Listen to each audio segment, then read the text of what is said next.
Welcome to the Skin and Bones podcast. My name is Dr. Zachary Hill, the bone side, the orthopedic surgeon, and this is Dr. Peter Gust, the skin side with dermatology. Welcome to this podcast. We have a special guest today who is one of Peter's long-term friends, and I'll let him go ahead and give an introduction today. Yes, we got another guest who has somehow graciously sacrificed some of their very, very valuable time to be with us. I think it's actually pretty expensive for him to be here. Jared right? Clark, the lawyer himself, the epic roommate from college that I had, my best man in my wedding, someone who I've known for quite a few years now. We wanted to get someone on here as far as from the legalities of everything that's going on in the world right now, not only just talking about the legal side of things, but Jared likes to talk video games. Jared is a normal individual just like us. We may be professionals, but we are human beings, and this is why I like to have different guests with different backgrounds on our podcast here. So Jared, I'll let you introduce yourself a little bit more, where you went to school, what you do, so on and so forth. All right. Well, thank you guys both for having me on. To your listeners who don't know me, my name's Jared Clark. I went to school with Peter to Southwestern Adventist University for 4 years. And after I graduated from there, I went to law school in Louisiana at Louisiana State. I graduated from there in 2016, and I transferred over to McAllen, Texas, which is where I currently live, and I practice here as in a general civil litigation practice. And so most of what we do is personal injury, real estate, commercial litigation, which is sort of fancy legal buzzwords for we sue people for breach of contract, we sue people for car accidents, and we also sue people, for the title over property and stuff like that. Believe it or not, a very small portion of our practice, we don't really do a lot of med mal. We don't. It maybe makes up like 1% of our practice, dude. Yeah. But it's still good too, because the thing is that what I found when I went into medicine is it's a completely different vernacular. It's a completely different dictionary of how we talk. And I remember when I went to go meet for my first contract, I had to meet with a contract lawyer to sit down because the phrasing in there I didn't understand. And it's just a completely different language that we speak. And I think that that's extremely important, even though you don't do a lot of medical malpractice, that the understanding of where you see things, your paradigm of how you see things is extremely important, and it's a different perspective. Yeah, I mean, a lot of the times, like some of the most important things that your employer is going to care about in that contract, and I'm sure both of y'all's contract has a respective provision like a non-compete. It'll have a geographic scope, it'll have a time scope as far as how far you can how far out you have to go before you're considered as breaching the non-compete. And then it's interesting stuff that you don't really consider or worry about until you actually get into the practice. You actually graduate from school, and they slap this contract on your desk with a bunch of fancy words and nomenclature that you've never heard of before. But Roman numerals were meant for the Romans, not for me. So I don't like seeing all that stuff. Yeah. And of course, the only thing that we see when we come out of residency and we're getting paid very minimal is all those zeros. And we're like, this is great. Wow, I'm actually worth something. This is pretty cool. Until you realize that it's not till like the 10th page of the contract where you actually start talking about that. The first 9 pages are how they're protecting themselves, and then the 10th page is like, oh, we'll give you a little bit of something. Seriously though, Peter, and I think I've told you this, if I ever became a doctor, like if I ever went to med school and I was just a glutton for punishment and I went back to school for 4 years to get a degree and study my butt off, I'd want to come live here, dude.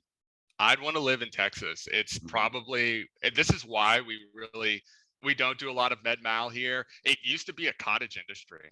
Like my boss that I work for, I mean, he made his heyday doing med mal, but in the early 90s they did a tort reform. Here comes my paralegal. I got to get him out of here. For those who are listening to this without seeing it, his cat just walked on his desk. Yeah, that'll probably happen like 4 or 5 more times. And I'm sorry guys, I don't have a door to my office, but anyway, so what was I saying? Oh yeah, med mal used to be like a cottage industry here in Texas. You could make a lot of money doing it, but there was something called tort reform, which is basically the legislature in multiple states, it swept the whole nation, like in the early 90s, enacted certain rules that made it a lot more difficult to not only get punitive damages, which was the big one, but it made it very difficult, especially in Texas, just to prosecute doctors. It's like litigating in hard mode. And I won't get into a lot of the boring like reasons that is, but it's just in general, dude, it's really hard to sue doctors and win in Texas. It's just very, very hard and expensive. Like you have to have a lot of money invested on the front end to do anything like that. At least here, I can't speak in other states, but anyways. Well, that could be yeah, go ahead, Zach. Well, I know that, I listened to Dr. Death because that was a neurosurgeon who works on spine, and orthopedics, we work on spine. But I know that was one of the things that they brought up in that podcast a lot, is it's really, really challenging to sue doctors for medical malpractice. And the reason why that podcast was so important is that they actually, found him guilty for homicide, it was like an actual legal case for homicide, which I would, it's a terrible travesty in the world of medicine that someone like that is out there. I again, to our listeners, there's not a lot of doctors who are out there like that. Very, very, very, very tiny, minuscule people who are really out there trying to hurt people, like this guy person who was a total sociopath. Yeah, I know. I remember them talking specifically that it's very hard to I want to say disbar, but it's not disbar, but to get rid of your medical license in the state of Texas and to go after people for medical malpractice. Yeah. There's kind of a camaraderie between medical staff and physicians, and kind of an unspoken rule that I don't know where it came from, that you're going to kind of protect each other. There definitely is. Yeah. And look, it's not that like I usually I mean, if the case is really clear, and that's really the type of case that you have to have these days. Almost like getting back into those fancy legal words, res ipsa loquitur, which is basically Latin for the thing speaks for itself. Like you can imagine a scenario where like a doctor's working on somebody and they open them up and they leave like a scalpel after they sew them back up. Like that's a pretty clear case. There's a scalpel left in this guy because they forgot to take it out. That would be sort of a res ipsa loquitur case. That would be a lot more easier to prosecute. But the cases that almost became like unprosecutable were the iffy ones that people were still making decent money with back in the day, because of just how expensive it's gotten, the higher standards that you have to have, especially for doctors who work in like the emergency department and OBGYN. You have to show a higher standard, breach of the standard of care. You have to show gross negligence instead of just regular negligence, because I guess you're working in a high stress setting, and it's difficult to judge the split second cases from an armchair. So they raise the bar for those particular type of doctors. I mean, those are even harder to prosecute than somebody like you, Peter, who's a dermatologist, or maybe an orthopedic surgeon who schedules a surgery and does something. It's not like something that was in the ER or OBGYN. So I see. And I think that I tend to agree with how you describe the Texas law, because I think that the vast majority of physicians get into it to help patients and to improve people's lives and to prevent disease and to improve, in my case, some lifestyles and to take away pain. And I think that in some stance, physicians are held to the standard that we're perfect. We're not. We're humans. And I think that what you said is gross negligence, right? Like, I know that, one day I will, make an error or a mistake, because I'm a human being, and we always do. I hope that it's not anything gross or negligent. I know it won't be, because that's what my training has taught me to do. But I think where you're coming from, and Peter, I'd love to hear your standpoint on it, but I think that's a great spot. We're not perfect. We're not out trying to hurt people. No. We're always just trying to help them, but we're human. I think that coming from a physician perspective on my end, it's nice to hear Jared saying if he was a doctor, he wouldn't mind working in Texas, but it really needs to be twofold too, because I don't know if it necessarily makes me feel comfortable with the fact that it took them such a long time to prosecute that neurosurgeon, and such a long time to even take his medical license away, or even put a hold on him practicing and getting privileges at other hospitals. So in a way, yeah, sure, it makes me feel comfortable, but I'm not in the same place as a trauma surgeon or an OB-GYN who's delivering babies, or people in high stress environments. And that's not my environment. I'm in a completely different environment, so my perspective is going to be a little bit skewed in that sense. But it did bother me knowing how much it took, even from within the medical community, to call out one of their own when it was a clear consensus. But I think it should bother you. I think anyone who listens to it, it should bother, right? Like, Yeah. but that's one case, Sure. right? Like, and I'm sure, Jared, have you ever had like one case that like kind of irked at your heart, even in any contract, that you're like, how did no one come to this? Why did it take so long? And I know you deal with a lot of contract law, but is there anything that like you've seen that really like irks at you? Like, this is so wrong on moral or ethical backgrounds, that why did it take so long for this person to get here, and how did that make you feel? He's like, how much can I say? And yeah, it's okay. Well, no, I mean, look, I could think of a couple cases that I work on that it's like, wow, I feel like they're really trying to get away with like murder here. I have one case, and I've talked about it with Peter a little bit. There's only so much I can discuss because of client confidentiality, but you can so in this particular scenario, we had an 18-wheeler. I think I already told you about this, Peter. Yep. It's driving down the interstate. It leaves the interstate. It goes into the median, and it starts driving the opposite direction. And so it's driving southbound in the northbound lane, smashes into a bunch of vehicles, and then it finally like jackknives it back into the median and flips over. So my client suffers some pretty devastating injuries. And the main question that nobody really knows for the longest time is, what the heck happened to this guy? Why did he suddenly leave like his lane of travel and start driving in such an obviously wrong way and crash into a bunch of cars? He must have gotten unconscious. And what we finally started learning through a lot of the discovery that we were doing is that this person was on blood pressure medication, and he had taken it for like a really, really long time. And what started becoming even more obvious is like they initially characterized him as having a stroke, and then they changed their posturing. They said, no, he didn't have a stroke, he had a seizure.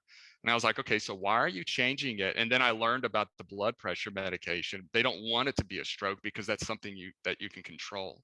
And so I bring all this up because they're trying to get out of the suit. They're trying to get out of liability by saying it's an unavoidable accident.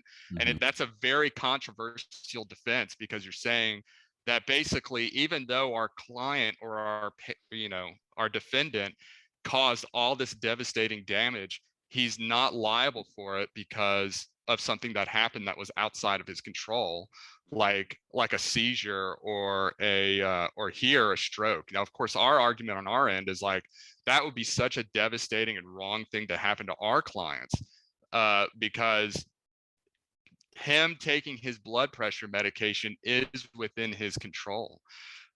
He can do that. He chose not to for several months, even though he was prescribed it for those months. And there's tons of evidence, in the medical records and at the scene, that he had very high blood pressure. Of course, I'm sure you guys will have your intake on when you get in an accident that can naturally raise your blood pressure. So anyways, that would be, I guess, to shortly answer your question, Zach, if they were to get what they wanted, I would feel like that would be such a devastating and wrong thing to happen to our clients. But, it is something that the law allows. I just don't think it would be appropriate in this particular scenario. I can imagine, a scenario where somebody, passes out for a reason, that they couldn't control. But I just don't feel like that would do a justice to my clients here. You know what I mean? Mm. And I think, I mean, yeah, I totally get what you're saying.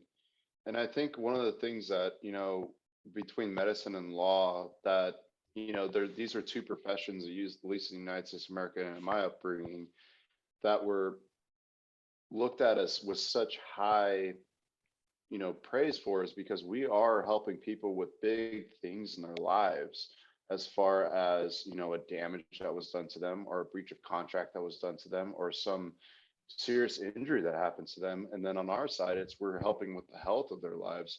And so, it's like these two bridges are not that far away, as far as like how we're dealing with people in some of their darkest times of their lives. And so, I mean, it affects us differently. And I think that we're in two professions where these things, we feel those kind of same emotions. Maybe they're on different aspects, but we feel those emotions, Yeah, definitely. It's I've talked to Jared about that that specific case a little bit. I don't know what details we can and can't go into, but like it's I probably said as much as I can on it, but get the it's paralegal back in. The main thing that I thought was interesting about that is just like, which came first, the chicken or the egg, as far as medically speaking, and what the sequence of events was as far as like causation. And yeah, I mean, you can look at it from multiple different perspectives, and you can have the same outcome as far as medical imaging findings for lots of different reasons. And what happened first to cause that reason, whether it was a traumatic event or a personal problem with not taking your medications, it's sometimes tough to tell. Yeah, that was always an interesting case that Jared brought up. Yeah, and actually, you're not the first person to have sort of illustrated it that way. It's sort of like a chicken or the egg sort of thing. Did he have the high blood pressure because he wasn't on his meds, or did he have the high blood pressure because he had just been involved in a pretty devastating car accident or trucking accident? Nobody really knows. And honestly, that actually works. If it makes any sense, it actually works in my favor, because if you can't say within a reasonable degree of medical probability, that's sort of like the legal catchphrase, as to whether or not a medical episode caused the accident, then that helps me, because then I'm like, okay, well, then you don't have your evidence of unavoidable accident then, because you need to be able to say that was what it was within a reasonable degree of medical probability. And a lot of the doctors that I'm talking to about it are saying, yeah, it's a chicken or the egg. So that's one of the things that you brought up, I kind of want to transition to something that's big on the legal perspective of the United States of America. You talked about how, your client in this instance taking his blood pressure medication. And it started to get me thinking, because, as our listeners know, like I was out with COVID last week, and I was on scheduled vacation, but I was out with COVID, which was really hard. But, as far as the mandate for workers, so in the United States of America, for workers who employ people over 100, there was a vaccination mandate by the Biden administration through OSHA that they had to get vaccinated, or if they didn't get vaccinated and OSHA found out about it, it was a $13,000 fine. And if it was a willfully known, it was like $100 and something $1,000 fine. I forget what the exact number was. That was struck down by the United States Supreme Court, but the healthcare worker vaccine mandate was upheld. And that's something that my wife and I have talked about. And so it brings up an interesting point to me. In full forward, I am 100% a vaccine person. I think they are a modern miracle to medicine. I think for people who are highly at risk, they should get vaccinated. We can go into that on a completely different podcast. But you know, it's the first time, and especially at institutions, that you can test positive for something now, and they're saying, but if you're not symptomatic, you should still come to work, right? So they're saying, even if you're positive, you should come to work, but you have to get vaccinated. And the vaccines, there's not one paper out there that shows that it decreases the transmission. It decreases your rate of hospitalization and your risk of mortality, but this does not decrease your transmission. And, you know, through medicine, if you recommend a medication to someone and they say, well, you know what, I really don't want to take that, you can't force someone to take that. But yet in our system right now, it's like you have to get it or you're going to lose your job. But if you're symptomatic, because it's so dangerous, but if you have it but you're not symptomatic, you can still come to work using an N95 and something like that. So it's really hard for me, and I just wanted to know, like, what is your perspective on that, as far as the two aspects of it, the, you know, the over 100 employee mandate, and the healthcare mandate. And you know, I know that you probably haven't divulged into it too much. Obviously, you know, you have your own practice and everything like that. But like, what are your thoughts about it, and where do you stand on that? And then I'd love to hear, Peter, afterwards, what you think about it. Yeah, I'm basically in the same boat as you. So I'm definitely a pro vaccine person. I got the Moderna vaccine. I got the booster, but I am not so much for mandates. So my my position on this has been uh, that it would be better if we did it sort of like an incentive. So I felt like the last round of like stimulus payments was almost like a lost opportunity. Like if the government had conditioned the stimulus payment on you getting a vaccine, I think a lot of people would have gotten a vaccine in exchange for getting a stimulus payment. Or, you know, just I mean, there are several different ways you can incentivize the vaccine versus mandating it in the workplace. Now that's just, I mean, that's just me touching on the policy aspect of it. That's Right. where that's kind of how I feel about it. I'm very pro-vaccine. I'm just not so much a vaccine mandate person. That being said, I mean, you touched on so much. One of the reasons Joe Biden had to do it this way. I don't know if you're super familiar with the background, but he had to go through OSHA because Congress had an inability to act on it. So I'm sure y'all are aware there's a 50-50 split right now in the Senate. You've got 50 Republicans, you've got 50 Democrats, with Kamala Harris being the president of the Senate who makes the tie-breaking vote. Right. And the other thing about the Senate is you've got the filibuster. So really, you need 60 people in favor of whatever this bill is. So you're going to need to be able to draw at least 10 Republicans to your side in order to actually get this thing past the filibuster. And right now, with the political climate the way it is, they weren't going to be able to do something like that. I mean, the Republican base is so anti-vaccine mandate, they were not even going to be able to grab 10 Republicans in order to get something passed. So Congress had an inability to act, but Biden still wanted to get something done. So he tried to do it through administrative law, which is OSHA. And OSHA will only apply if you're, we're getting into a realm of law that I'm not super familiar with. So other employment lawyers who are listening and you know, maybe cringing at some of the things I said, but I'm fairly sure, although I could be wrong, that the way OSHA applies is that you have to have so many employees at your workplace for OSHA to apply to you, and once you have that amount of employees, then you have to follow the sort of dictates of OSHA, which is why there was sort of that minimum employee requirement for the vaccines. Right.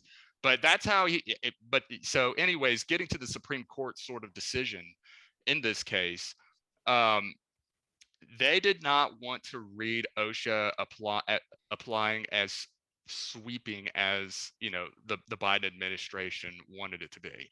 Now, there was some people may be a little confused because they're thinking, oh man, but there was this really old case out of the Supreme Court called I think it was United States versus Jacobson, and it was from back in like either the early 1900s or late 1800s, where the Supreme Court had actually upheld a vaccine mandate for a small local community. The difference, though, is that in that case, it was a vaccine mandate for that was put into place by elected officials.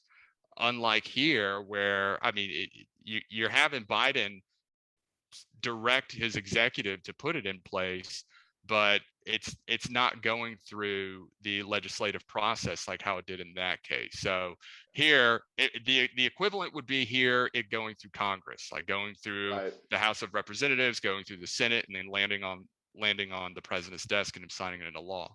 Here, he kind of tried to just do it through presidential, fiat, executive order. I'm directing you, OSHA, to do this.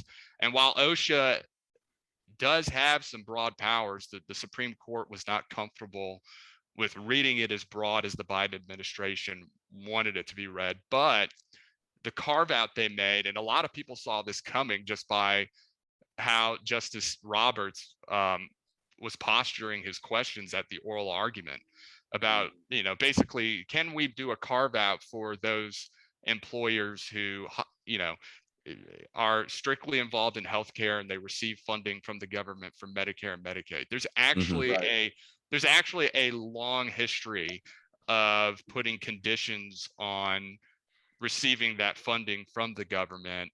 And so because there's this long-standing history where the government has been able to sort of hold out the carrot, but with conditions, as long as you follow these conditions, then you can get this funding. So that's where they made the carve out. It's like, okay, all right, if you are an employer and you receive Medicare and Medicaid funding, then we'll go ahead and let the mandate stick. But otherwise, your Hobby Lobbies, your Walmarts, ain't gonna work. So and that's where, and I think you narrowed it down to exactly what the way I was thinking, right? Like for OSHA, it's like you put on your hard hat, you go to work, you take off your hard hat. Like that's an OSHA thing. And that's actually what Justice Roberts said in his ruling for it. But otherwise, you're always exposed to COVID-19, no matter if you're at work or you're at home. But through the carve out, what you're saying through the healthcare mandate is that, hey, we're giving taxpayer dollars to these people who are actually providing a service to the people, to patients. And so therefore, there is a stay for the healthcare worker mandates. Now, I personally do not agree with that, but that's where the Supreme Court, the highest court of the land, court landed. And so obviously, like, I mean, I have to listen to that. I mean, Peter, what are your thoughts about it? I mean, this is probably the, at least for me, and a lot of people who I talk to at my work, is the hottest topic right now. Yeah, it's always going to be a hot topic, especially within medicine. And then hearing Jared talk so eloquently, and then kind of thinking off topic, the dumb stuff we used to talk about, like laying in our bunk beds, like in college, like it's that is not appropriate. That is not appropriate for this podcast. How far we've come. That's that's the first thing that's kind of come through my mind. I think Jared had a great understanding of it, way beyond my understanding of it. My 2 cents on the whole topic is just that the way the government was set up, checks and balances are working. And that's in essence the broad picture that I see, because I haven't read a lot about it. I know not everyone's going to agree with it, but what I just see it as checks and balances working, whether it be through Congress, Senate, like the executive branch, like whatever it may be. It's always going to be having differing views, and I think that having the Supreme Court say that that's not going to happen. It's just checks and balances working, and I guess that's probably all I got to say about it, to be honest with you. Yeah, and I mean, I mean, people who probably watch this, they probably listen to political commentators on both sides of the aisle and get I their things don't. from other things. That's not what this podcast is about, right? No, Like, that's the thing is I yeah, don't, and people will probably have their own opinions about that. I mean, I choose to do other things with my time, yeah, but you guys yeah, are much more well read than I am on that. yeah. So I have a sister-in-law who they she's not pro mandate, or she's not pro mandate. She's not comfortable with the vaccine, and so the hospital where she works, they imposed, you know, a mandate that was very similar. I don't know if they imposed it at the time Biden came out with his Mm-hmm. or shortly before, but apparently in Louisiana, and I thought this was only the case for small children. So if you have a child and there's a vaccine you don't want the child to get, then you can submit a written protest based on either religious or philosophical or other sort of reasons, and you're basically saying, look, I don't want my kid to get this vaccine. And it's actually in a statute in the Louisiana revised statutes.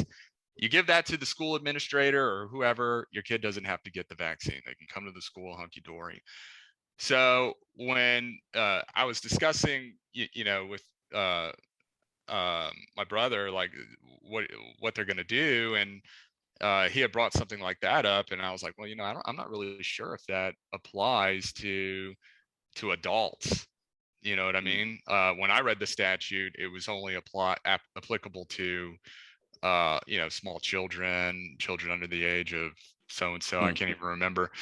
But apparently that's what she did, and lo and behold, she hasn't lost her job yet. So look, every state has their own law. Yeah. Every state has their own, vaccine sort of statutes. And, if you're trying to look to a way to avoid a mandate, I can't give you advice on it, but maybe your hospital has something similar. I don't know. Yeah. But that's what they did. And so apparently it's worked so far. Yeah. Yeah. I mean, yeah, and I think all of us will say that we are pro-vaccine. We are people who understand that these are modern miracles for a disease that has killed millions of people around the world. But I think maybe some of us may differ, is that a mandate and someone telling you that you have to do it might be different, and that's okay. And that's why we live in the United States of America. And it used to be, at least in this country, that we can have differing opinions and we still all get along at the end of the day.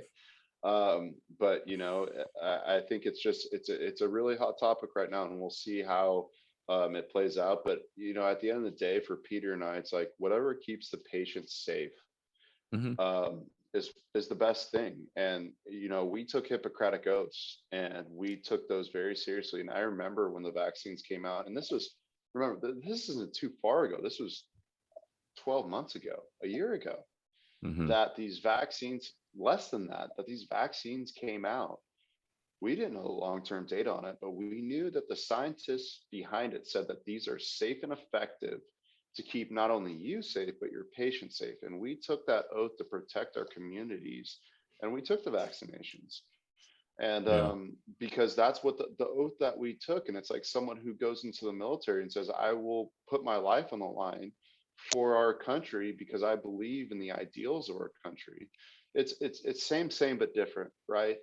And that's just who we are. But now I think as the data comes in, and as we get multiple peer-reviewed papers on these things, that's where the ideas. I mean, obviously you have the Joe Rogans of the world and people who follow Joe Rogans and like all these things that are going on. But I think from a purely evidence-based medicine standpoint, there is evidence on both sides that if you stick to those, you can make a decision. But I think, at least for where I standpoint, I can only speak for myself, is that I don't agree with mandates. I don't agree with someone ever forcing something into a person's body. And that's because I would never force something into my patient's body. And that's where I stand. And so, yeah, it's a very interesting point. I don't think we've at least in my lifetime, I mean, I'm 33 years old. I've never seen something like this. Oh yeah. And Besides, yeah, like we weren't around during like when the HIV virus came yeah, about, and that would yeah, probably be very it's a similar great type of point. situation, not on as broad of a scale. It's just what's coming to light right now is just a complete general lack of understanding of the scientific process and um, trust in medicine outside of what you already believe and what you're being told by Yeah, certain media outlets, social media, whatever it may be. It's just it's a picking and choosing of what you're trusting, based yeah, on external biases and and intrinsic values, and which I'm not saying one's right and one's wrong. I'm definitely pro-vaccine because yeah, that's what that's it works. Just seeing like on a personal level, my friends who get COVID now, I mean, forget what like the variants changing and all that, but if you've been vaccinated and you've been boosted, you're going to get a less serious virus. And Cynthia and I had the yeah, virus before the vaccines came out, 2 months before they came out. It took me out for 3 weeks, like yeah. straight up worst thing that like I had gotten as far as like a viral illness. I mean, Yeah. I had Jared. You remember in college when I had that hand, foot, and mouth disease, Coxsackie virus, when it took me out? You remember that? Yeah, When I I was do. on the couch I for like do. when I was on the couch for like 2 weeks, and George was like super worried because he'd come over. George Rico is one of our other friends, who we might have as a guest on here sometime, and he would just come over, and I'd just be like, could barely even eat a milkshake, and but I mean, Yeah, it's something that to me it has not only shown that our healthcare system is a complete joke, as far as how it's set up and how who's actually profiting from it, and how we're faking that the patient is always at the center when the patient is not at the center. The dollar is at the center the majority of the time, mhm, and that mhm, is an incredible travesty. yeah, People are starting to realize that more, but also the fact that people just don't understand how the scientific process works, yeah, and that yeah, they get frustrated by changing like recommendations and things like that, because it is a dynamic fluid process that we find out more over time, especially with a new virus that Yeah, constantly one hundred mutates. percent. there's Yeah. a And there's a whole public debate going on right now about whether or not they should get rid of the patents on the vaccines, because obviously, this most recent variant came out of South Africa, and Hmm. people are noticing that it's really the wealthier nations that are able to afford the vaccines because of the patents that are on them. And some of the people who have been behind the vaccines, behind the investment in the vaccines, like Bill Gates and some other prominent investors, they are very, very much anti patent, removing the patent against Hmm. for the vaccines. And it goes more into what you were talking about, Peter, which is healthcare as profit at the center of healthcare. And Yeah. the problem that we have with how would it have been different if there weren't a patent on vaccines, or at least on this particular vaccine, Hmm. maybe others, mm, but one one particular one like this one for a virus that is particularly deadly and it spreads Hmm. really well. And if the vaccine was able to get to the less wealthier countries, so that way they could get their population vaccinated, maybe these variants would not have. That's sort of like some of the debate that's going on, at least with the patents, Yeah. whether or not. Theoretically and morally, yes. Yes. Ethically, yes. 1 million% yes. Whether it's feasible in reality, probably not, because you have to pay people to work, you have to pay people to produce those vaccines. It's not going to be functionally, you're not going to be able to house these vaccines at the low temperatures that they need to be kept at in third world countries. Like right, it just wasn't going to that's a good happen. So point. whether or not you're going Yeah, to, it's just, you have to actually think about the reality of the situation. It just wasn't going to work. So I mean, I'm all yeah, for the ethical theoretical answer of yes, everyone should get equal health care, but how in the world do we do that? How? yeah. Like it's Yeah. one thing to believe in something, and it's another thing to know how to put that into action. Yeah. That's kind I of would think, yeah, I would think that, Peter, I hope you agree with me on this one, that, go to your primary care who understands evidence and ask questions of why, and ask questions of how. If you're a patient and you're really intriguing this, talk to your primary care about these things. And because it is the hottest topic, and for primary care physicians around the nation, Mhm. you should have evidence, and you should be able to have a printout to hand to your patients regarding these things. I mean, Peter, do you agree with me on that one? Yeah, you should, but I think there needs to be some grace towards physicians when they don't have all the answers. I totally I agree with think that. there's a lack of grace, and there's a lack of realistic expectations towards a lot of our primary Yeah, care doctors, yeah, and because patients it's come in wanting education, and a lot of patients deny that education, and then they ask for a pill yeah, to fix something when the magic bullet. when the education's worth more than gold in any pill that you can give them, and it's hard to convince people about that. Yeah. And yeah, I think we'll leave it at that. I mean, we could probably go on forever, Yeah. but I know one of the topics that we wanted to cover was the Theranos Mhm. issue that was in medicine, and I know, um Jared, you've read about this. You actually you talked to us about this beforehand. Kind of explain it to our listeners about what it was, what the ruling was, and we'll kind of go off that. Yeah, so I was listening to y'all's podcast. I think it was like 2 or 3 podcasts ago. Y'all had a section on fake it until you make it, and I thought for sure this Theranos is going to be mentioned at some point. Theranos is like a referendum on fake it till you make it, or that culture that they have in Silicon Valley. Because basically what happened is this girl, her name's Elizabeth Holmes. She went to Stanford, and she was studying to be like an engineer. I think it was like a geoengineer or some I can't remember, a bioengineer. I can't remember, but she was studying to be an engineer, and she dropped out at 19 to start this company called Theranos.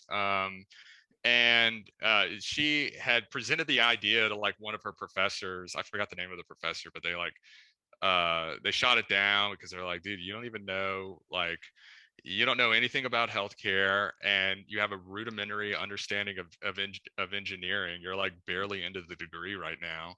But she was very, very ambitious. And basically, her idea was to revolutionize the laboratory industry where you get your blood testing done. So, as most people probably are familiar with, when they go to their PCP to get blood work done, they get blood drawn out of their arm into multiple tubes.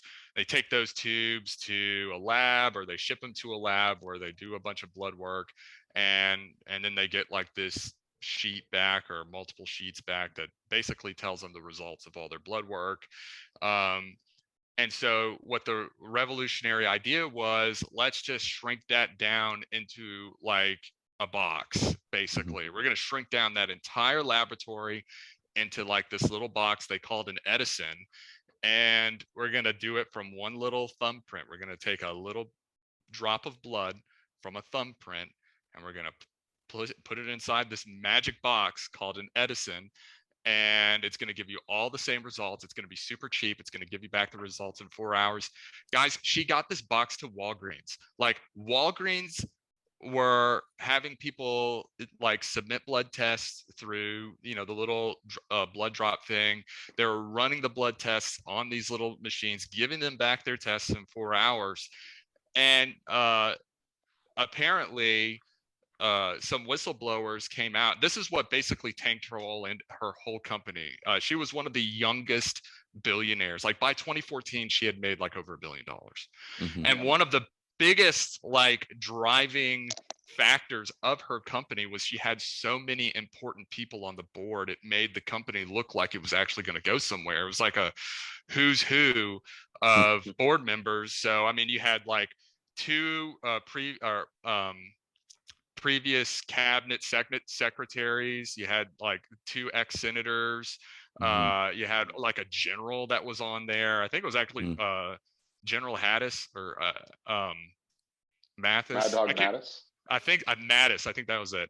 Um, they, I mean, she had so many important people on the board, and so, anyways, some whistleblowers came out in 2015, and they said, "Look, these machines are not reliable at all." I thought maybe they were like reliable on some tests, but not others. And it turns out apparently they weren't reliable on like any of their tests. And uh, after a lot of investigation, it turned out that she apparently realized that her machines were not running reliably. She knew all along that her machines weren't running reliable, but that's the idea, or that's the attitude in Palo Alto and in Silicon Valley, is just, you know, you fake it till you make it. If you don't have the machine yet, you get a bunch of people on board, you get a bunch of money, and then you eventually make the machine that you want. And so, you know, I guess her thought was, it doesn't work yet, it will work eventually. I mean, you throw enough money at something, eventually it's going to work.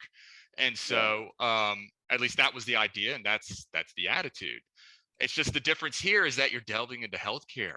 You know, people are making medical decisions off of these tests, and there was a spot in 60 Minutes. I think I sent y'all the 60-minute video where this doctor had gotten his blood test run by the machine, and it said that he was like pre-diabetic.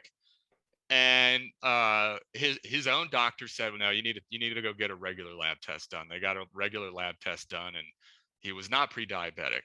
But you know, I mean, if you're not the wiser, you're going to start making medical decisions off of that. You know, you go to your PCP, you show them that test, and then they'll be like, okay, well, we're going to put you on some medications, and that can really alter. I mean, every medication has side effects, you know, and that can really sort of alter. For sure. I mean, I don't know what you guys think, but I think like that could be like really detrimental to somebody's health. On a mass scale, yes. Yes, very, very much so. Yeah, you put someone on insulin who doesn't need it. You put someone on metformin being not too harmful of a medication, but there's side effects. It's just, if you have the wrong information and you are using a product that wasn't vetted, didn't go through the right channels and the right testing, which it sounds like that's the case. I mean, a lot of the time I'm pretty harsh, I feel like, on the general public about not being taking the initiative within their own health to ask questions. You'll hear Zach say this a lot. Ask your doctors questions. That's why we're here, and that I completely agree with Zach. But I kind of don't blame them when certain things like this happen, or like you hear things about pharmaceutical companies, about shady practices that they're doing. But at the same time, your doctors are fed up with it too. So it's the power that money holds in the healthcare system. And I'm almost done watching Dope Sick, Zach, and it just puts a bad taste in your mouth, right? It does. What is Dope Six? Dope Sick, it's a show on Hulu. It's got Michael Keaton in it, about the opioid, about OxyContin. Pretty much Purdue Pharma. when it came out, and Purdue Pharma just completely misrepresenting it. That's the Sackler family, right? Didn't they have to pay out like some humongous settlement because of it? Yeah, that's what it was. Yep. Yeah. And just sending me the story, it just makes me. It goes back to the whole thing that I always stand by, and I mentioned it earlier, is that we are all broken, fallen people, and we're not perfect. And so when something comes out that this is this miracle thing, you should always question it. You should always look at it from different perspectives. And if people are saying, no, this is the only way, you should always have questions about it, even more so, right? Like, it's a really sad story, but I think it just goes to these people who are in Washington, who are part of, Congress, or people who, what's the word I'm looking for? Who, talk to congressmen, They're lobbyists. lobbyists. I mean, Yeah. every system is broken on a certain standpoint. Um, but I mean, these people, I remember one of my coaches who was at Fresno State, Coach Pete Alomar, he went to Stanford afterwards, and he said, I remember putting on a Stanford sweater, and it's like my IQ went up 40 points just because I was wearing a Stanford sweater. It's like, but that's the truth, right? Like, it's like, oh, you're at Stanford, you must be smart, or you work in Palo Alto, you must be the smartest person in the world. No, that's not true. Like, there's always secondary gains out there. And now when I talk to people about, hey, how'd you get in medicine? I went to California State School, and then I went to Loma Linda, which we had a great medical education, but it's not Harvard, it's not Columbia, it's not these big medical schools I'm that so you hear glad I didn't about. go to Harvard or Columbia. Just putting that Right, out but there. it's just like and it all depends on who the physician is, who you're talking to, and there's all this evidence out there. But I mean, yeah, I remember hearing about that, and Yeah. love of money is corruption. It You know, doesn't have to be a lot of money, it doesn't have to be a little bit of money. Jared Just made a love good of money. point. Yeah, go ahead, Jared. I was just going to say the broader question that sort of struck me was like, how did these machines even get to the market in the first place? You know what I Yeah. mean? Because like in my mind, there's, we've got this whole regulatory structure going on. We've got the FDA. How on earth did she get these machines to the market? And so I looked into it a little bit. So the FDA has like 3 different classes apparently of medical devices. Class 1 is the least regulated, and it's things like your stethoscope, Mhm. and things of that nature, your most basic items. And then class 2, it starts getting more regulated, and there's certain standards that it has to meet. And then class 3 is like your most invasive devices, like it can be like a pacemaker that you implant in somebody, or like a replaced knee. So those have to go through the most stringent testing, all the trials, and they got to meet certain standards. And so apparently when she came out with this, magic box they called the Edison, um, she classified it to the FDA as a class 1 device.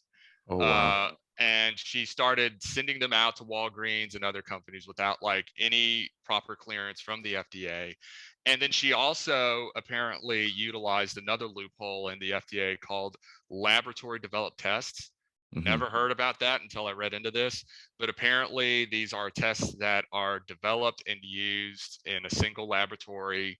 I looked into that a little bit because I was like, what does that really mean? And apparently it was intended to sort of give hospitals some leeway to alter tests, so that they can be like patient. Maybe you guys know more about that than I do, but like apparently it was to allow hospitals to make easy alterations to a test, so that way it can test for like one specific thing on a patient or something like that.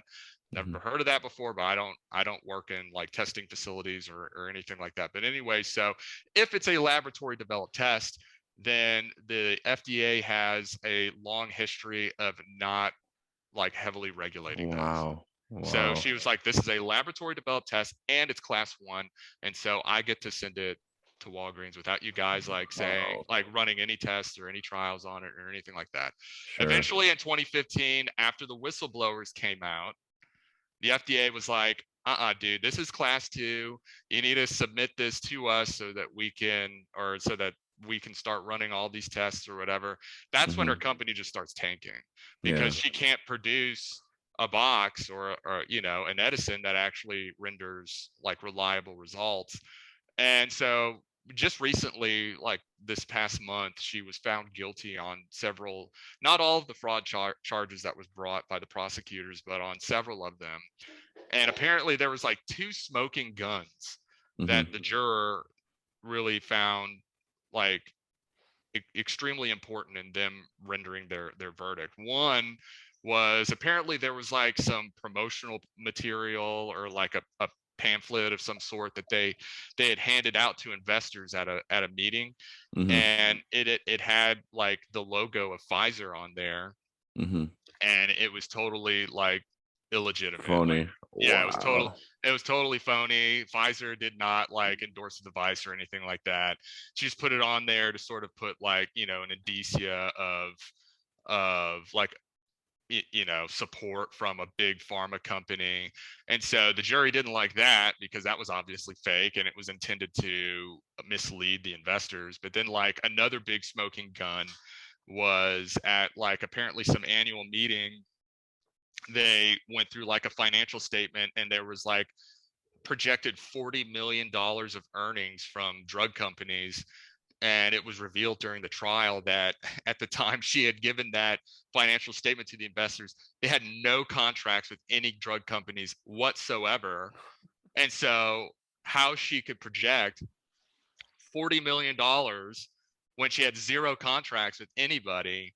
So anyways, the jury found her, you know, guilty of fraud, which in general layman's terms is something where you make a statement to somebody and you do it with the intention of them relying on it, and you know it's wrong.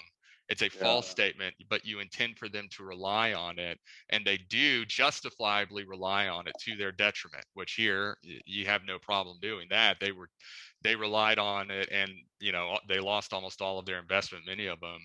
But again, going back, you know, coming back full circle, I mean, a huge referendum on fake it till you make it. And I love your you know, thoughts and that you were thinking about this when you were listening to us. It's amazing that your your genuine like original thoughts, I think, are probably twice as good as ours during that whole episode. So no disrespect, Zach, but I mean, one of the best things I heard recently was, you know, you go into a meeting and someone says, before you ask your question, the answer is money. Now, what is your question? oh right. Man. So I think there's always going to be issues.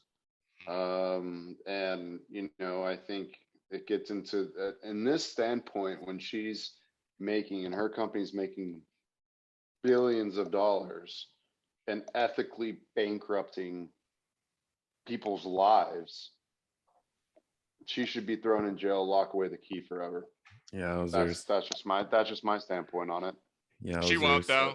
She'll probably serve less than 10 years. I mean, I think prosecutors are already trying. So I was actually I can't remember where I was reading this. I was like, what do people typically serve for these type of crimes? And apparently it's not that long. I mean, like somewhere around 5 years, or I mean, it's always going to depend the facts and how they apply to the law. It's going to depend case by case, but apparently people generally don't go to jail for a very long time under these types of convictions. But apparently the prosecutors are going to try to make their case that this is unique. You know what I mean? And yet we had to live without Martha Stewart for however long, you know. Now she's, dude, I love that she's made her comeback with like Snoop Dogg. She's just like attached at the hip to Snoop Dogg now. That was an aside. I'm sorry, but it's all good. Oh man, I love the take on all this stuff, Jared. For those of the listeners thinking that Jared's just a awesome lawyer, Jared can listen to any song and play it by ear, both on the guitar and on the piano, and he's like an incredible savant as far as musician wise too. So maybe we'll have to have you redevelop our intro song. I can dabble, you know, like Ron Burgundy on Anchorman. The jazz flute. I dabble in jazz flute. I have many leather bound books. It's not jazz flute, it's Yaz flute. Yes, it is. Yes, Ron Burgundy, play the Yaz flute. Yes. I don't know who Zach was imitating there. I'm not sure. It's a guy from Portlandia. He's the one who introduces him. I forget his Oh name. yeah, It's been a long time, man. That movie's super old, but yeah, I remember it being the Yaz flute. You got to play the Yaz flute. But the Yaz Totally, I'm totally unprepared. You caught me by surprise. Yeah, man. Oh my goodness. Well, I think it's past. I think it's past Peter's bedtime.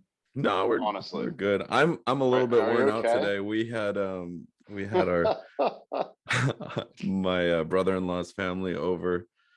Had an awesome time cooking out. Just bought a new Weber grill, so I'm officially an American charcoal griller person. Yeah, you should be. I don't grill What took you out. so For any long? of for my listeners, I grew up vegetarian, and so I mean, I didn't have a whole childhood of my dad teaching me how to grill. But hold on. Wait, so you didn't eat meat when you were a wee little lad? no, not until I was in high school.